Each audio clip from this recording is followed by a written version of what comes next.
Hello guys, kumusta? So magbablog tayo regarding taxation. Ayaw ni Mrs. na i-vlog ko to kasi tungkol sa pera. Pero may nakita ko nagbablog ng mga ganito. And mas maganda aware ka. You know, sabi dalawang bagay lang daw ang hindi mo kayang iwasan, no? Sa buhay natin, debt and taxation. So, nitong nakaraang tax season, ang laki ng utang namin sa IRS. Ang laki, 8,000, no? Ang laki ng utang namin. Nagulat nga ako eh.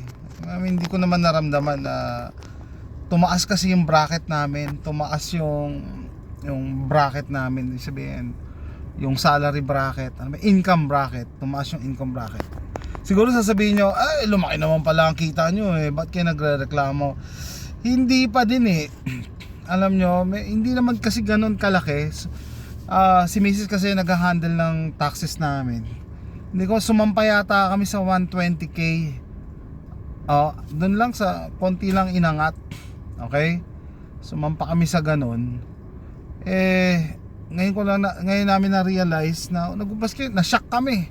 Babayaran daw namin 8K sa IRS. Bakit ganon? Ang may kasalanan nito si Obama. Si Obama guys, naglagay sila ng mga bracketing na pagka ganito ang bracket mo, dapat ang health insurance mo ganito. Ano ibig sabihin? Dahil sumampa kami sa ganitong bracket ng income, dapat ang insurance na kukunin namin $600 per paycheck. That's $1,200 a month. Health insurance pa lang yun ha. Paano pa yung pagkain, yung kotse, bayad sa kotse, gasolina, repairs, 'di ba? Damit, 'di ba? Sabihin, gusto nila itaas mo yung babayaran mo, yung contribution mo sa health para drum roll doon nila kukunin yung ibibigay na sa mga illegals. Totoo naman 'yun eh. Nakakita ako ng isang post regarding sa sa ganyan no, illegals. Tapos may nag-comment, that's not true. We don't give money to the illegals, we don't pay their health bills, blah blah blah. That is totally wrong, or nagsisinungaling yung nagsabi nun. Kami mismo magbabayad ng 8,000 because hindi kami kumuha ng mamahalin na insurance. Imagine mo, 1,200 naman para lang sa health insurance. Lugi ka nga eh, pag healthy ka, lugi ka. 1,200 binibigay mo lang kay Uncle Sam. Pag may sakit ka, okay lang, pero lugi pa din, no? Kunyari ako, meron ako maintenance, magkano lang naman ang may copay pa kami. Pag kumukuha ko ng gamot, siguro $20. Tapos ibibigay ko 1,200, di naman ako ng ospital ha. Diba? Kasi nga doon nila kukunin. Nothing is free in this world. Ano ibig sabihin? Magbibigay sila ng libre sa illegal. Saan manggagaling yung pera? Kay average working man, no? Usually mga middle class. Ang hindi naapektuhan yung below, yung below the middle class. Pero pag nag middle class ka na, nako, i-shoulder mo lahat ng pinamimigay sa mga sa mga illegals, which is unfair talaga. Nainis ako nung una nainis ako bakit ngayon di ka nainis pa rin ako kaso wala na akong magagawa. The only way to beat the system is taasan mo lalo yung sweldo mo, di ba? Kasi sabi nung accountant, tax accountant, no? Every year yan magbabayad kayo ng 8,000 pagka ganyan ang insurance na kinuha nyo. Kaya ganoon na lang nagdesisyon kami, kasi kung magbabayad kami ng mahal na insurance tapos hindi naman namin nagagamit, 1,200 a month. So 10 months is 12,000. So 1 year is 14,400 bibigay mo lang sa gobyerno dahil doon sa Obamacare. Scam ang Obamacare scam talaga. Nung pinapanood ko yan dati nung panahon ni Obama, no? Obamacare, palakpakan yung mga tao, you can choose your doctor, yung blah blah blah. That is not true.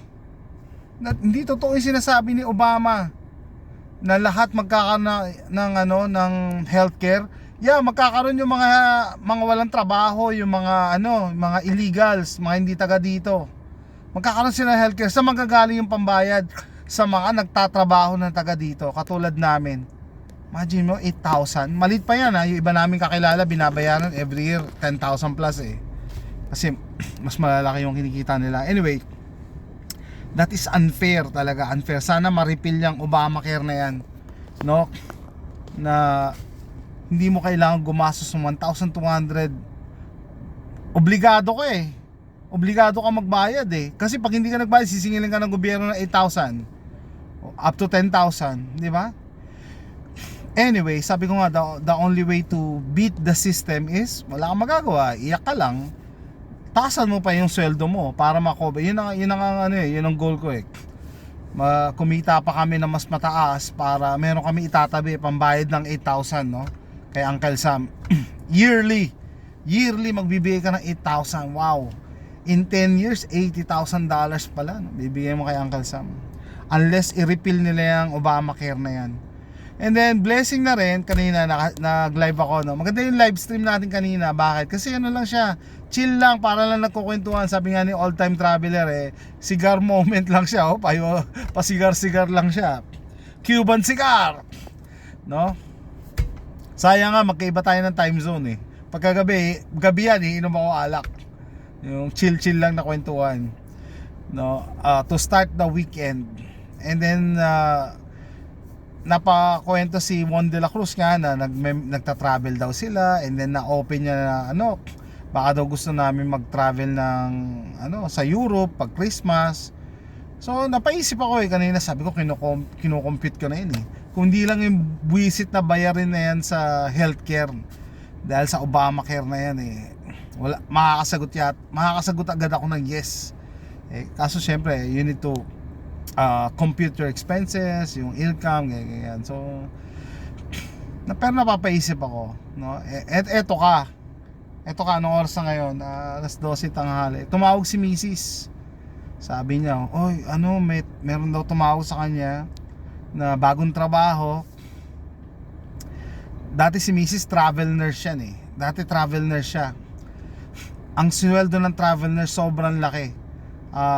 Nung time na nag-travel nurse siya, tapos na yung COVID, pero during COVID mas mataas pa. So tapos na yung COVID, ang rate ng misis ko 3,900 per week. Dollars yun ha, $3,900 per week. Eh ngayon, nurse practitioner na siya, may tumawag, travel nurse practitioner. Sabi ko, wow. O di dapat mas mataas ang rate yan ha. So keeping my fingers crossed, sana magkaroon ng fruition yung aming plano na dapat to beat the system, taasan mo lang yung kinikita mo.